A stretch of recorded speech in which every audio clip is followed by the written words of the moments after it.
They've been left stranded for many hours in Choma's Batoka area after the Lusaka-bound Zambet Railways train they were traveling in developed a fault. The passengers, who have had little or nothing to eat since around 02 hours in the morning when they started off from Livingstone, have no kind words for the railway company.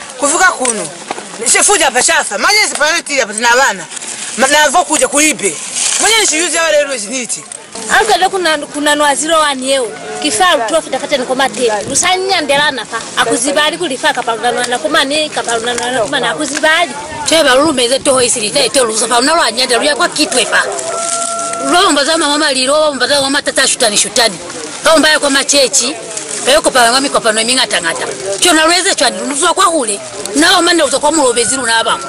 With nothing to eat or drink, coupled with the scorching heat, confusion and uncertainty has gripped the stranded passengers, some of whom are going as far as Kabwe, while one of the women ended up collapsing and was quickly rushed to the hospital by the ZRL officers who declined to comment on the matter.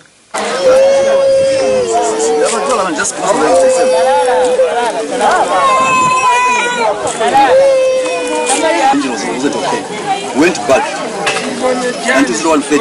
However, some unidentified sources from the railway company later disclosed that the breakdown was due to a breast rubber dome fixed at the top of the locomotive head of the train. Meanwhile, effort to get comment from the Zambia Railways Limited Public Relations Manager Benson Ngola proved futile by press time as his phone constantly went unanswered. Temwani Tindwa, Muvi TV News in Choma.